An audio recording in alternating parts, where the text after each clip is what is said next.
কারবালা থেকে শিক্ষাটা কি? বিজয় শুধু শত্রুদের উপর যুদ্ধে জয়লাভ করার নাম বিজয় নয়। বিজয় শুধু শত্রুদেরকে মেরে ফেলার নাম বিজয় নয়। শত্রুদের মোকাবেলা যুদ্ধে জয়লাভ করার নাম বিজয় নয়। বরঞ্চ প্রকৃত বিজয় হলো সত্যের জন্য, ইসলামের জন্য, কোরআনের জন্য, দেশের জন্য ন্যায় প্রতিষ্ঠা করার জন্য, অধিকার প্রতিষ্ঠা করার জন্য, দিন কায়েমের প্রতিষ্ঠা করার জন্য নিজের প্রাণকে বিসর্জন দেওয়া হলো সত্যিকার বিজয়।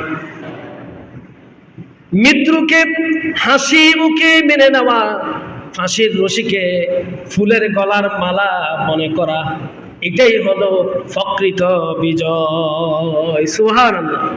কারণটা হচ্ছে কি, আল্লাহ তাআলা নিজে বলেছেন, সূরা তাওবার ভিতরে আল্লাহ তাআলা বলেছেন, ইন্নাল্লাহা আশতারা মিনাল মুমিনিনা আনফুসাহুম ওয়া আমওয়ালাহুম বিআন্না লাহুমুল জান্নাহ। আল্লাহ তাআলা বলেন, আমি আমার মুমিন বান্দার জান এবং মাল ক্রয় করে নিয়েছি, বিনিময় দিয়েছি জান্নাত। কেন জান এবং মাল তারা কার কাছে এটা করে? ফায়াকতুলুনা ওয়া ইউকতালুন, তারা ন্যায় প্রতিষ্ঠা করার জন্য, ইসলাম প্রতিষ্ঠা করার জন্য, দিন কায়েম করার জন্য তারা বাতিলের কাছে মাথা নত করে না, বরঞ্চ তাদেরকে প্রতিহিত করে, নিজের জীবনকে তারা বিলীন করে দেয়। আল্লাহ সুবহানাহু ওয়া তাআলা আয়াতের শেষের ভিতরে বলেছেন, ওয়াযালিকা হুয়াল ফাওজুল আযীম। এরাই হচ্ছে প্রকৃত সফল কাম। সুবহানাল্লাহ বলেন। এরাই হচ্ছে কি প্রকৃত সফল কাম। আল্লাহ তাআলা বলেন, ওয়াযালিকা হুয়াল ফাওজুল আযীম। যারা দ্বীনের জন্য, ন্যায় প্রতিষ্ঠা করার জন্য নিজের জীবনকে বিলীন করে দেয়, এরাই হচ্ছে প্রকৃত সফল কাম। সফল কাম। একটু রাসূলের সাহাবীদের দিকে তাকিয়ে দেখেন, যেমনটি ঘটেছিল আল্লাহর হাবিবের আদরের একজন সাহাবী হারাম বিন মিলহান রাদিয়াল্লাহু তাআলা আনহু।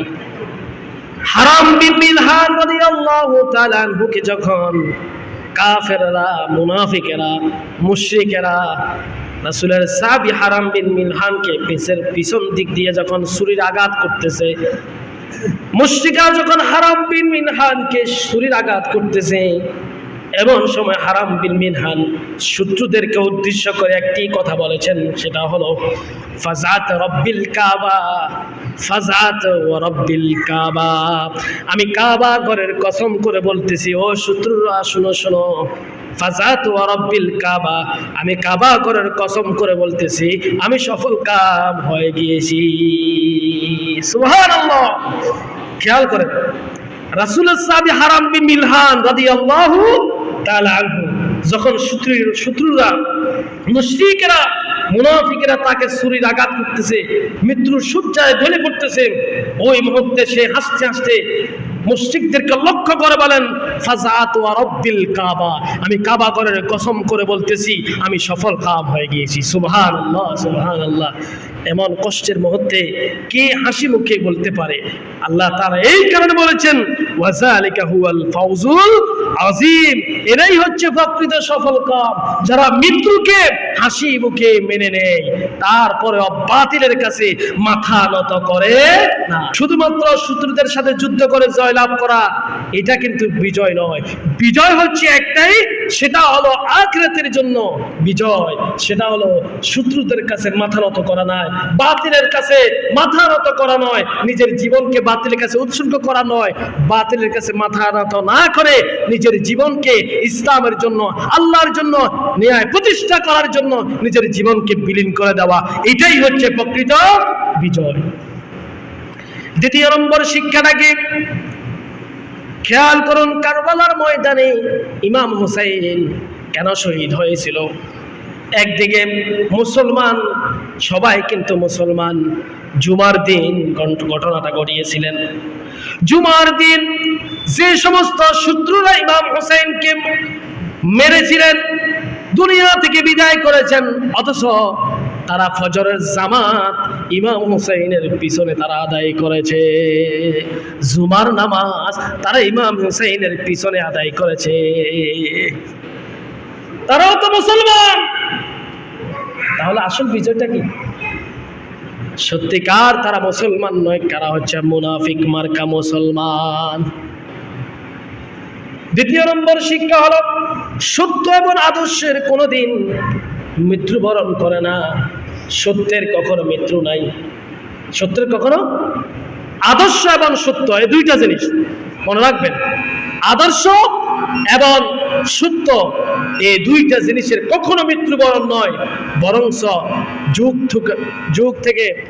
যুগ থেকে যুগান্তরে, মন থেকে মনান্তরে, কালের অবর্তনে ছড়িয়ে পড়ে তাদের আদর্শগুলো। আল্লাহ তাআলা কোরআনুল কারীমের ভিতরে বলেছেন, কুল জাআল হক ওয়া জাহাকাল বাতিল ইন্নাল বাতিলা কানা যাহুকা।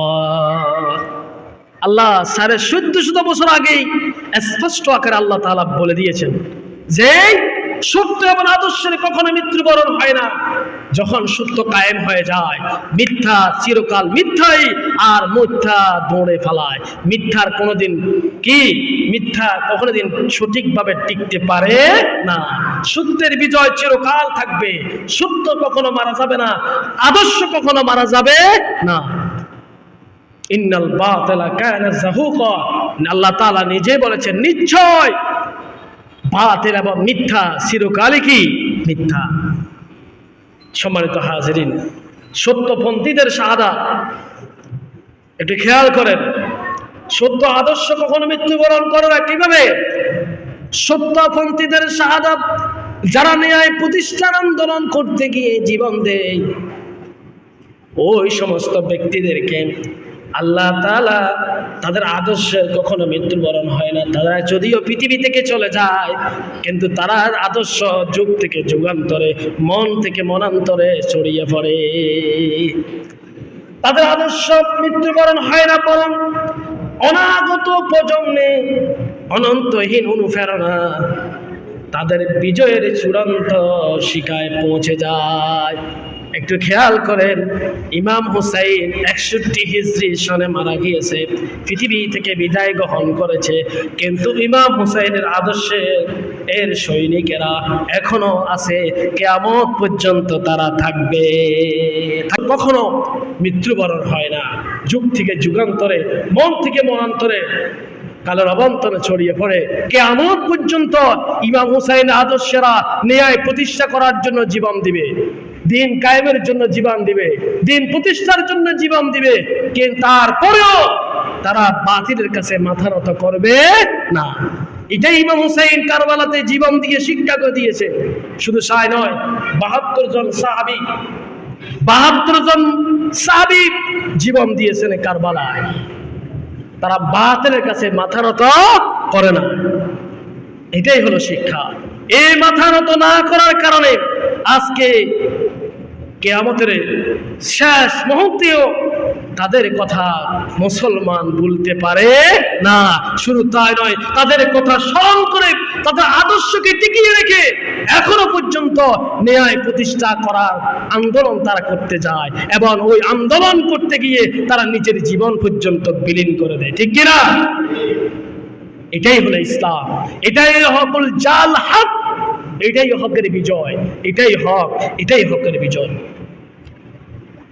আল্লাহ বুঝার তৌফিক দিক, আমরা বলি আমিন। 3 নম্বর শিক্ষাটা কি? কারবালা থেকে। আমি আপনাদেরকে কারবালার ইতিহাসও বলেছিলাম, মুহররমের ইতিহাসও বলেছিলাম, কিন্তু ইতিহাসটা শুনলে হবে না, এখান থেকে আমরা শিক্ষা গ্রহণ করতে হবে। হবে কি না? 3 নম্বর শিক্ষা হলো, একটু লক্ষ্য রাখেন, তৎকালীন স্বৈরা শাসক ছিল ইয়াজিদ ছিল জালেম স্বৈরা শাসক। ইমাম হুসাইন যে যুদ্ধ করে ইমাম হুসাইনকে পৃথিবী থেকে বিদায় গ্রহণ করতে হয়েছে। এখান থেকে শিক্ষাটা কি? মনে রাখেন, জালেম স্বৈরা শাসকদেরকে ধ্বংস হওয়া আর সত্যপন্থীদের বিজয় লাভের পূর্ব সত্য নয়। জালেমদেরকে দুনিয়া থেকে বিদায় করে দেওয়া, জালিমদের পতন হওয়া, আর মুসলমান বিজয় লাভ করা, এটাই সত্যিকার বিজয় নয়। সত্যিকার বিজয়ে আরেকটি রূপরেখা হলো, খেয়াল করেন, সত্যিকার বিজয়ের আরেকটি রূপরেখা হলো আল্লাহ তাআলার চূড়ান্ত সিদ্ধান্ত আসা পর্যন্ত মুসলমান নিজে ঈমান অবিচল টিকিয়ে রাখা। এটাই হলো কি বিজয়। শুধুমাত্র আল্লাহর চূড়ান্ত সিদ্ধান্ত আসা লাগবে, কারণ সমস্ত ক্ষমতার মালিককে, জোরে বলো না, সমস্ত ক্ষমতার মালিককে। আমরা শুধু বলি যে আর পারছি না, মার খেতে খেতে শেষ হয়ে গেলাম। হাজার হাজার মানুষ জীবন দিয়ে দিয়েছে, লক্ষ লক্ষ মানুষ পরিবার ধ্বংস হয়ে গিয়েছে, আর পাচ্ছি না। দিন কায়েমের জন্য তো লড়াই করতেছি, ন্যায় প্রতিষ্ঠা করার জন্য তো আন্দোলন করতেছি, মারা যাচ্ছে, আর কত না। এটাই নয়, আসলটা হচ্ছে আল্লাহ তাআলার চূড়ান্ত সিদ্ধান্ত আসা পর্যন্ত নিজের ঈমানকে টিকিয়ে রাখা। এরকম মুসলমান কয়জন আছে? মায়ের আর হামলা মামলা দেখলে, মায়ের দেখলে আর বুলেট শুধু মারতে, ক্রস ফায়ার দেখলে দৌড়ে ফালা, এরপরে সেই বাতিলের কাছে মাথা নত করে বাতিলের দলের ভিতরে যোগ দেয়। এরকম মানুষ আছে না নাই? আছে না নাই? মনে রাখবেন, সেই সফল কাম হতে পারবে না, ওয়াজালিকা হুয়াল ফাউজুল আযীম হতে পারবে না। শুধু তা নয়, তারা আল্লাহর সত্যিকার যে ঈমান, তাদের ঈমানটা টিকাতে পারে না। আল্লাহ রাসূল বলে গিয়েছেন, আখির জামানায় এমন ভয়ঙ্কর পরিস্থিতি হবে, মুসলমান আমার উম্মতেরা ঈমানকে টিকিয়ে রাখা এত বেশি কঠিন হয়ে যাবে, তাদের হাতের ভিতরে কয়লা রাখা যেরকম কঠিন হয়ে যাবে, ওইরকম গরম আগুন রাখা যেরকম হাতের ভিতরে কঠিন হয়ে যাবে, ঠিক তেমনি মুসলমান আমার উম্মত ঈমান টিকিয়ে রাখা এত কঠিন হয়ে যাবে। বর্তমান অবস্থার দিকে রাসূলের হাদিসটা একটু মিলান না, আপনার সাথে একটু মিলান না। আপনি মুসলমান, দাড়ি রাখেছেন, পাঞ্জাবি পরেছেন, সালাতও আপনি আদায় করেন, নামাজও আপনি পড়েন, উমরাও করেন, হজও করেন, যাকাতও দেন, দান সদকাও কম আর বেশি করেন, আল্লাহর কাছে তাহাজ্জুদ মিস তেমন দেন না, অথচ আপনি বাতিলের কাছে মাথা নত করে চলেন, ঠিক কি না? আছে না নাই? অথচ আপনি বাতিলের দলের ভিতরে শামিল হয়ে গিয়েছেন। বাতিলপন্থীরা, স্বৈরা শাসকেরা, জালেমেরা যা করতেছে, অন্যায় পর অন্যায় করতেছে, আপনার কোনো শব্দ নাই, আপনি তারপরেও সে যা করে তা আপনি সাপোর্ট দিয়ে চলতেছেন। আপনি মনে করতেছেন আপনার ঈমানটা ঠিক আছে? ঠিক নাই। আপনি যদি ইমাম হুসাইনের আদর্শের সৈনিক হয়ে থাকেন, ইমাম হুসাইন এবং রাসূলের আওলাদদের ভালোবাসা যদি অন্তরে থেকে থাকে, মনে রাখবেন, আপনার যত বড় পরিস্থিতির শিকার হন না কেন, যত খারাপ পরিস্থিতির শিকার হন না কেন, খবরদার মুসলমান, ইমাম হুসাইন ইয়াজিদের স্বৈরা শাসক এবং জালেমের কাছে মাথা নত করে নাই, বরং সপরিবারে সে জীবন দিতে প্রস্তুত হয়ে গিয়েছে, ঠিক কিনা? জীবন দিয়ে দিয়েছে, তারপরেও বাতিলের কাছে মাথা নত করে নাই। অথচ মুখে বলি ইমাম হুসাইনের সৈনিক, মুখে বলি ইমাম হুসাইনের জন্য ভালোবাসি, আওলাদ রাসূলদেরকে ভালোবাসি, রাসূলকে ভালোবাসি, কিন্তু কাজে নাই। আছে কাজে নাই। এইখানে আল্লাহ তাআলা বলেছেন, চূড়ান্ত সিদ্ধান্ত আসা পর্যন্ত অপেক্ষা করো, ধৈর্য ধারণ করো। আল্লাহ তাআলা মুসলমানদেরকে সান্ত্বনা দিয়ে বলেছেন, আল্লাহর হাবিবকে সান্ত্বনা দিয়ে বলেছেন, মুসলমানদেরকে সান্ত্বনা দিয়ে বলেছেন। আল্লাহ তাআলা কোরআনুল কারীমের ভিতরে বলেছেন, ফাইন্না নাযহাবান্না বিকা ফাইন্না মিনহুম মুনতাকিমুন। আল্লাহ তাআলা মুসলমানদেরকে সান্ত্বনা দিয়ে বলেন, আল্লাহ সুবহানাহু ওয়া তাআলা 1450 বছর আগে বলে দিয়েছেন, আল্লাহ তাআলা বলেছেন, আমি যদি আপনাকে পৃথিবীর বুক থেকে নিয়ে যাই, এরপরও আমি আপনাকে দেখাবো আমি আপনার শত্রুদের প্রতি আমি অবশ্যই প্রতিশোধ গ্রহণ করব, মিস দেব না। চিন্তিত হওয়ার কারণ নাই, হতাশ হওয়ার কারণ নাই। আল্লাহ নিজেই বলছেন মুসলমানদেরকে সান্ত্বনা দিয়ে, কারবালার ময়দানে জীবন আওলাদ রাসূলেরা জীবন দিয়েছে, চিন্তিত হওয়ার কারণ নাই। মনে করেছ শত্রুরা বেঁচে যাবে? না না, আল্লাহ তাআলা বলে দিয়েছেন, ফাইম্মা নাযহাবান্না বিকা ফাইন্না মিনহুম মুনতাকিবুন, আমি অবশ্যই প্রতিশোধ গ্রহণ করবই। আল্লাহ তাআলা এরপর বলেছেন, আউ নুরিয়ান্নাকাল্লাযী ওয়াআদনাহুম فإن عليهم مقتدرون আমি হে রাসূল আমি আপনাকে অবশ্যই দেখাবো আমি তাদের প্রতি আমি যে আযাবের ওয়াদা দিয়েছি আমি যে তাদেরকে আযাবের ওয়াদা দিয়েছি তারা যে বাতিল মুনাফিক হয়ে গিয়েছে মানুষের প্রতি জুলুম নির্যাতন করতেছে অন্যায় বিচার করতেছে হত্যার পর হত্যা করতেছে আল্লাহ পাক বলেছেন ও দুনিয়ার মানুষেরা ও আমার মুসলমানেরা ও আমার হাবিব মনে রাখবেন আমি যে আযাবের ওয়াদা দিয়েছি অবশ্যই আমি আযাব তাদেরকে দিব আমি নিজেই সর্বোচ্চ ক্ষমতার অধিকারী সুবহানাল্লাহ সমস্ত ক্ষমতার মালিককে এত আসতে বললেন সমস্ত ক্ষমতার মালিককে বিশ্বাস আছে তো সমস্ত ক্ষমতার মালিক একমাত্র কে আল্লাহ তাআলা বলেছেন এই দুনিয়ার মানুষ হতাশ হয়ে না ঈমানকে টিকিয়ে রাখো ইমাম হোসেন যেরকম ঈমানকে বিলীন করে দেয় নাই আওলাদে রাসূলরা ঈমানকে বিলীন করে দেয় নাই ইয়াজিদের কাছে মাথা নত করে নাই জালেমের কাছে মাথা নত করে নাই শৈরাশাসের কাছে মাথা নত করে নাই ঠিক তেমনি আল্লাহর চূড়ান্ত আশা পর্যন্ত অপেক্ষা করো আল্লাহ অবশ্যই তাদেরকে ধ্বংস করবে এটাই হলো ঈমান ইমাম হুসাইন কারবালার ময়দানে জীবন দিয়ে 4 নম্বর শিক্ষা রেখে গিয়েছেন একটু কান লাগান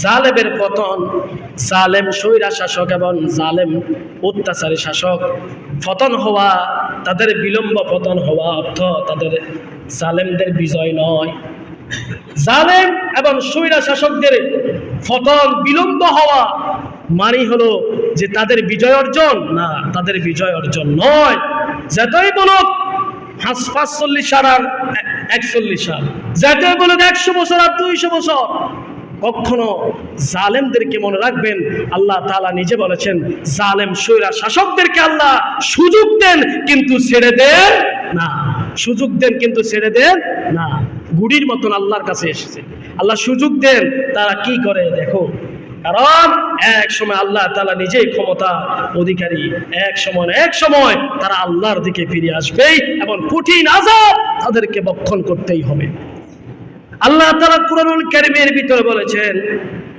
আল্লাহ তাআলা কুরআনুল কারীমের সূরাতুল মারইয়ামের ভিতরে বলেন ফালা তাজআল আলাইহিম ইন্নামা নাউদ্দু লাহুম আদ্দা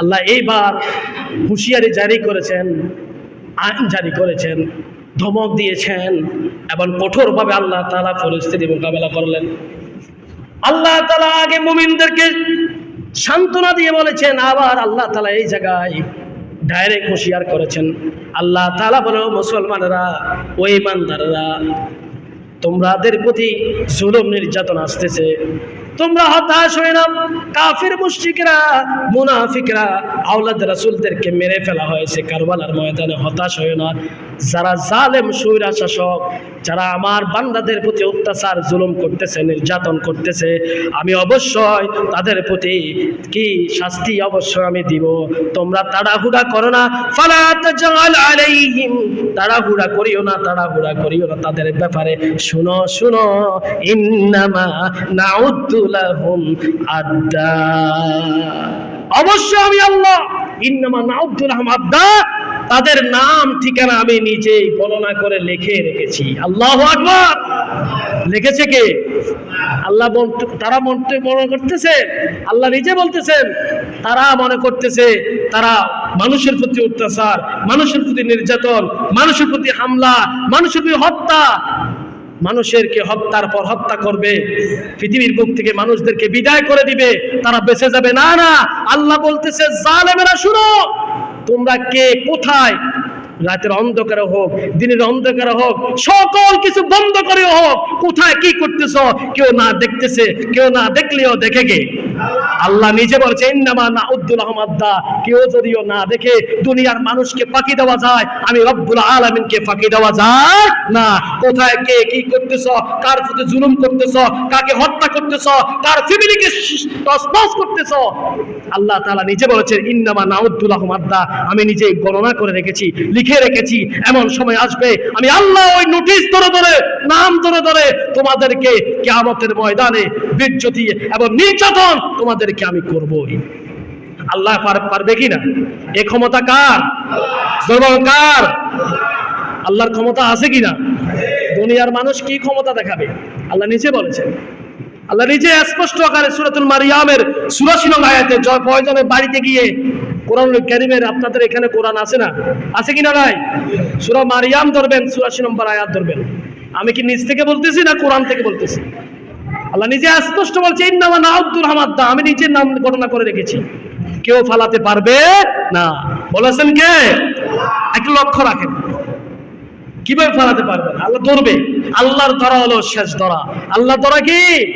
আল্লাহ নিজে বলেছেন আমি সুযোগ দিই কিন্তু ছেড়ে দিই না, আমি সুযোগ দিই ছেড়ে দিই না। এই পৃথিবীর বুকে সবচেয়ে বড় নিকৃষ্ট স্বৈরা শাসকের নাম কি? কে বলতে পারবেন? জোরে বলেন, কে? ফেরাউন। সবাই তো জানেন, জানেন তো? ফেরাউনের নাম শুনছেন কিনা? কিরকম স্বৈরা শাসক ছিল, বেশ আর কম সবাই জানি, জানি না? তার কিয়ামত পর্যন্ত এরকম স্বৈরা শাসকও আসবে না। এরকম জালেম ছিল ফেরাউন, নিকৃষ্ট জালেম। এই কারণে আল্লাহ দুনিয়ার মানুষকে শিক্ষা গ্রহণ করার জন্য এখনো মিশরে কায়রোতে জাদুঘরের ভিতরে রাখা হয়েছে, শুধুমাত্র দুনিয়ার মানুষকে শিক্ষা নেওয়ার জন্য। ঠিক কিনা? দুনিয়ার মানুষ শিক্ষা গ্রহণ করার জন্য মিশরে কায়রোতে ফেরাউনকে রাখা হয়েছে। কারণ আল্লাহ যে নিজে বলেছে ইন্নামা নাউদ্দু লাহুম আদ্দা, আমি সব কিছু গণনা করে রেখেছি, নাম ঠিকানা সব কিছু। কোথায় পালাবে? কোথায় পালাবে? কারণ তুমি এমন ক্ষমতা কি তোমার আছে? আমার জমিন থেকে, আসমান এবং জমিন থেকে তুমি কি বাইরে যেতে পারবে? পারলে যাও। কেউ ক্ষমতা আছে এরকম?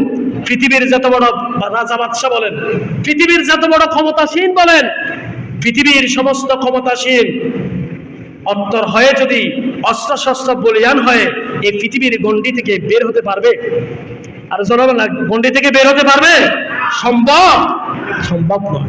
কেন এত বাহাদুরি? কেন এত ক্ষমতার দাপট? আপনি আজ বললে কাল 2 দিন হয়ে যাবে।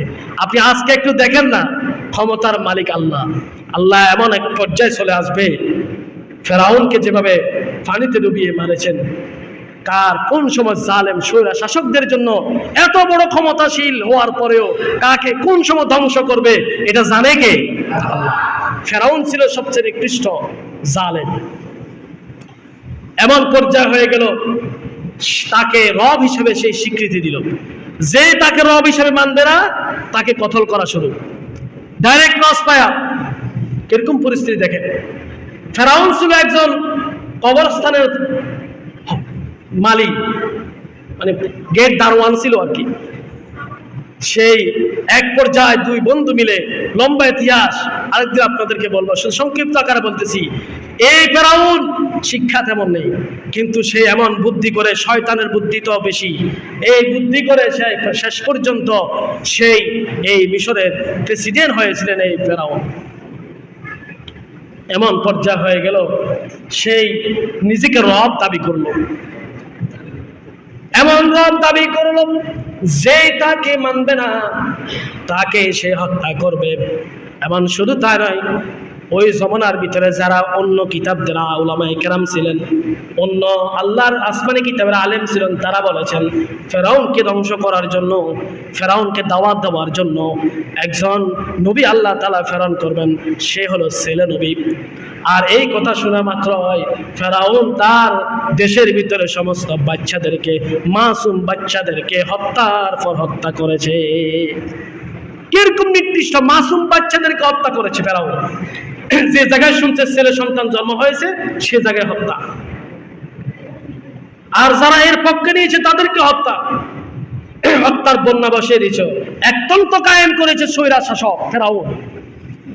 তার সে যেটাই বলবে সেটাই, কেউ তার প্রতিবাদ করতে পারবে না। যে তার প্রতিবাদ করবে তাকে হত্যা করে ফেলবে, তাকে নির্যাতন করবে, জেল ভিতরে বন্দী করে রাখবে। এই ফেরাউনের এই চরিত্র। ফেরাউন যখন নিজেকে রব দাবি করলো, তার কওমের ভিতরেই বৃষ্টির পর বৃষ্টি হওয়া শুরু করলো। এমন পর্যায়ে বৃষ্টি বন্ধ হয়ে গেল। বৃষ্টির ভিতরে মানুষগুলো বৃষ্টি না পেয়ে, পানি না পেয়ে হাহাকার হয়ে গিয়েছে। ফেরাউনকে যারা রব দাবি করলো, সবাই মিলে রবের কাছে গেল। ও ফেরাউন, রব আমাদের, আপনি তো আমাদের রব। জমিন ফেটে গিয়েছে, মানুষগুলো পানির জন্য হাহাকার করতেছে, আপনি পানির ব্যবস্থা করেন। রবের কাছে তো মানুষ যাবে কিনা?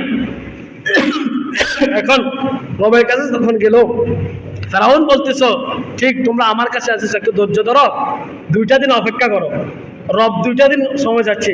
বলুন তো, রবের কি একটা সেকেন্ড লাগে? রবের কি একটা সেকেন্ড লাগবে বৃষ্টি দিতে?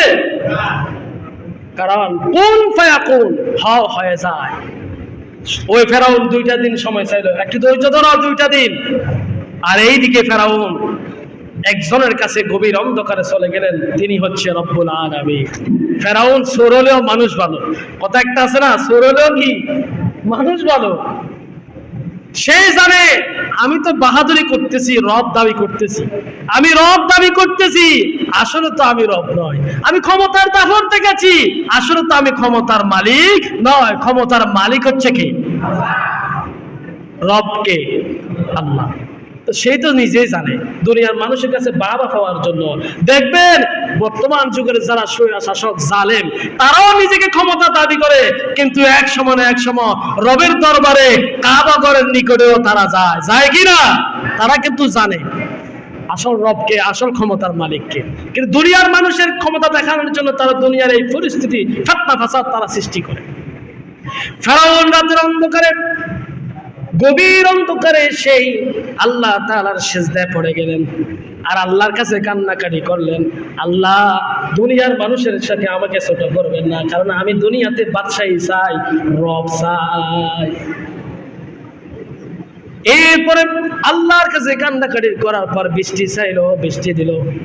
কারণ আল্লাহ তাআলা এমন দয়ালু, এত রহমত, সে কাফের হোক আর মুশরিক হোক, আল্লাহ তাআলার বান্দা সবাইকে আল্লাহ না খাওয়ায় না, যে যা চায় আল্লাহ তা দেয়। দেখি না আপনাদের এলাকাতে আল্লাহকে যারা পছন্দ করে না, তারা আছে না, মুশরিক আছে না, নাস্তিক আছে না, তারা আল্লাহকে তাদেরকে খাওয়ায় না? খাওয়ায় কিনা? আল্লাহ তাদেরকেও খাওয়ায়। কারণ বান্দা তো আল্লাহ, গোলাম তো আল্লাহ। দুনিয়াতে পাঠিয়ে আগে তো তারাও ছিল মুসলিম, তারা তো রব হিসেবে স্বীকৃতি দিয়েছিল কিনা? যখন বৃষ্টি হয়ে গেল, চারিদিক দিয়ে বন্যা কলবত হয়ে গেল, বন্যা চারিদিকে বন্যা। এরপর আবার মানুষেরা গেল রবের কাছে, ও ফেরাউন, তুমি তো রব, বৃষ্টি চাইলাম, উপকারী বৃষ্টি, তুমি এমন বৃষ্টি দিলে, মানুষগুলা ঢল আর ঢল, এখন আর তুমি কিসের রব হইলা? মানুষের ক্ষতি, উপকার থেকে ক্ষতি করে দিলা, ক্ষতি হয়ে গেল। এবার আবার বলে আবার 2টা দিন, আর 2টা দিন কেমনে? তুমি কিসের রব? 2টা দিন তো মানুষের অবস্থা খারাপ হয়ে যাবে, বলে একটু ধৈর্য ধরো।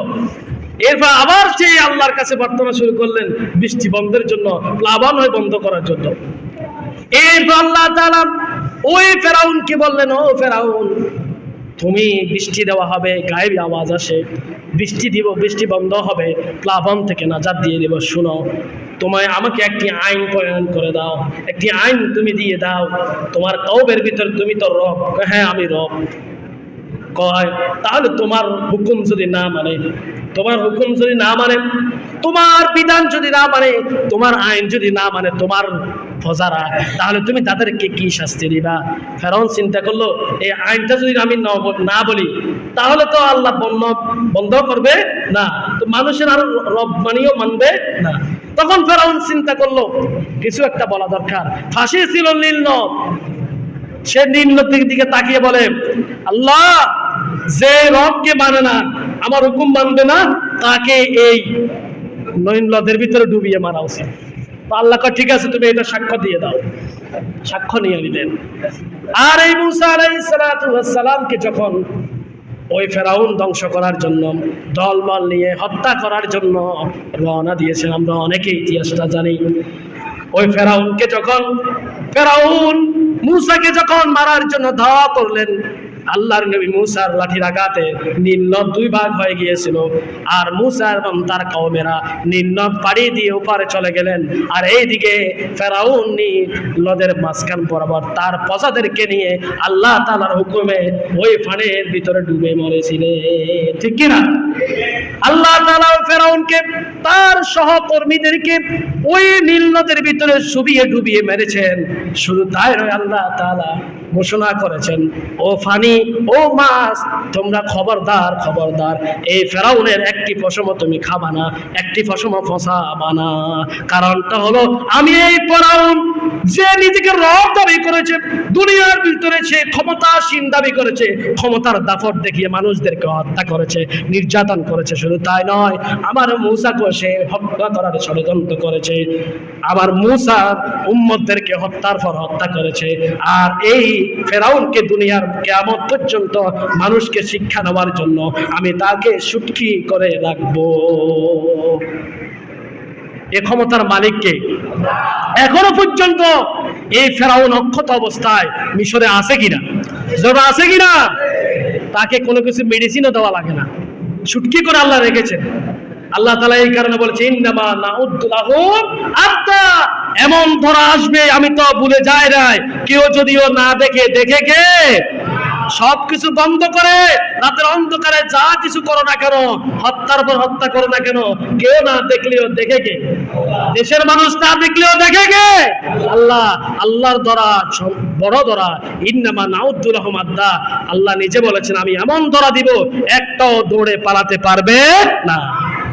শুধু তাই না, একটু লক্ষ্য রাখেন, যে বাদশাহ আবরা, বাদশাহ ওই যে কাবাঘর ধ্বংস করার জন্য এসেছিল, কাবাঘর ধ্বংস করার জন্য রাসূলের দাদাকে বলেছিলেন যে তোমার রবের কাবাঘর ধ্বংস করব, তুমি প্রতিহিত করার জন্য প্রস্তুত হও, যুদ্ধ ঘোষণা করব। রাসূলের দাদা আব্দুল মুত্তালিব বলেছিল, কাবার মালিক তো আমি নয়, কাবার মালিক কে? জবানকে সে আল্লাহ রক্ষা করবে। কিন্তু যখন কাবাঘর ধ্বংস করার জন্য হস্তি বাহিনী প্রেরণ করেছে, আমরা ইতিহাসটা সবাই জানি, কাবাঘর ধ্বংস করার জন্য হস্তি বাহিনী প্রেরণ করেছে। আল্লাহ তাআলা সূরাতুল ফিলের ভিতরে বলেছেন, আল্লাহ তাআলা সূরাতুল ফিলের ভিতরে সুন্দরভাবে বলে দিয়েছেন হস্তি বাহিনীদেরকে কিভাবে আল্লাহ ধ্বংস করেছেন। আল্লাহ তাআলা যাকে যাকে তায়রান আবাবিল, তায়রান আবাবিল, আবাবিল পাখি প্রেরণ করেছে, ছোট ছোট পাখি। এখনো সৌদি আরবে এই পাখিগুলো আছে, ছোট ছোট পাখি, তাদের পায়ের ভিতরে ছোট ছোট পাথর। এই পাথর শুধু পাথর নয়, এটা গ্রেনেড থেকেও ভয়ঙ্কর। কারণ এটা কার সৈনিক? কার সৈনিক? আল্লাহ তাআলা সূরা ফিলের বলেছে, তায়রান আবাবিল তারমিহিম বিহিজারাতিন মিন সিজ্জিল। আল্লাহ নিজে বলেছেন, এই আবাবিল পাখি প্রত্যেকটার নাম লিস্টি করে, ওই বাদশার নাম একটা আবাবিল, এরপরে তার সৈন্যদের নামে আরেকটা আবাবিল, প্রত্যেকটা পাথরের ভিতরে তাদের নাম লিস্টি করা ছিল। আল্লাহ যে বলেছে, ইন্নামা নাউদ্দু লাহুম আদ্দা, নাম গণনা করে আল্লাহ তাআলা আবাবিল পাখিগুলো প্রেরণ করে, যারা কাবাঘরকে ধ্বংস করার জন্য হস্তি বাহিনী এসেছিল তাদেরকে জমিনের সাথে ধূলিসাৎ করে দিয়েছে কে? তাহলে আল্লাহ পারে কিনা? ক্ষমতা আছে কার? তাহলে দুনিয়ার এত বাদশাহী কি? দুনিয়া এত ক্ষমতার দাপটটা কি? ইন্নামা নাউদ্দু লাহুম আদ্দা, আল্লাহ সুযোগ দেন কিন্তু ছেড়ে দেন না, শুধুমাত্র ধৈর্য ধারণ করতেই হবে। শুধু তাই নয়, ইব্রাহিম আলাইহিস সালাতু ওয়াস সালাম, অনেক ইতিহাস রয়েছে। ইব্রাহিম আলাইহিস সালাতু ওয়াস সালাম, তার কওমের ভিতরে স্বৈরা শাসক ছিল নমরুদ। আমরা অনেকে জানি কি না? নমরুদ সে নিজেকে রব দাবি করতেছে। নমরুদ এমন ভাবে মানুষের মধ্যে জুলুম নির্যাতন করলো, শুরু তাই আল্লাহর নবী ইব্রাহিম এবং তার কওমদেরকে হত্যা করলো। নমরুদ করতে ইব্রাহিম আলাইহিস সালাতু ওয়াস সালামকে আগুনে ফেললো এবং তার কওমদেরকে আগুনে ফেলে হত্যা করার ষড়যন্ত্র ধারালো। শেষমেশ সে এমন বুদ্ধি করলো যে ইব্রাহিমের লগে যুদ্ধ করা হবে না, ইব্রাহিমের রবের সাথে যুদ্ধ করবে। নাউজুবিল্লাহ বলেন না? যুদ্ধ করার জন্য আসছে। আর এইদিকে আল্লাহ সুবহানাহু ওয়া তাআলা যাকে যাকে মূসা প্রেরণ করেছে, আমরা অনেকে জানি কি না? প্রত্যেকটা মূসার গায়ের ভিতরে প্রত্যেকটা ব্যক্তির নাম লেখা ছিল। প্রত্যেকটা ব্যক্তির নাম লিখে লিখে আল্লাহ তাআলা পাঠিয়েছেন আল্লাহর সৈনিক মূসা। আল্লাহ বলতেছে, তুমি দুনিয়াতে অস্ত্র শস্ত্র নিয়ে ক্ষমতার দাপট দেখাচ্ছ, আর আমার ক্ষমতা দেখো, সামান্য একটা মশা দিয়ে তোমাকে কি করব? শেষ করে দিব। সামান্য মশা দিয়ে কি করব? শেষ করবে। তোমার অস্ত্র কি কাজ করবে? তোমার গ্লেড বোমা কি কাজ করবে? তোমার প্রশাসন কি কাজ করবে? এত বোমা এত কিছু কি কাজ করবে? কোনো কাজে আসবে না। কারণ আল্লাহর ক্ষমতার সাথে পৃথিবীর কোনো ব্যক্তির ক্ষমতা চলবে না। নমরুদ আল্লাহর সাথে যুদ্ধ করার জন্য আসলো। ইব্রাহিম আলাইহিস সালাম ঘুমাচ্ছে। নমরুদ এসে বলে, কি ও, তোমার আল্লাহ কই, তোমার সৈন্য কই? তুমি দেখতেছি ঘুম থেকে উঠতেছো। বলে, অপেক্ষা করো, মাঠের ময়দানে যাও। তুমি মাঠের ময়দানে যাও, আসমান থেকে সৈন্য আসবে। সবাই অপেক্ষা করতেছে, দেখতেছে, আই রে, যাকে যাকে মাছি আর মাছি আসতেছে। নমরুদ বলে, এটা বুঝি আল্লাহর সৈন্য? এই ধোঁয়া চালু কর, আগুন লাগা, ধোঁয়া দিলে এগুলো যাবে না। আসলে এটাকে ধোঁয়া দেওয়ার জিনিস। এই সৈন্যগুলা কার? প্রত্যেকটা নামে নামে আসছে। আর নমরুদের বাগে আসছে মাত্র ল্যাংড়া একটা মশা। এই ল্যাংড়া মশাটা কান নাক দিয়ে ঢুকে মাথায় ব্রেনটে গিয়ে বসে নমরুদকে জুতা ফিরা করে দুনিয়া থেকে বিদায় করেছে কে?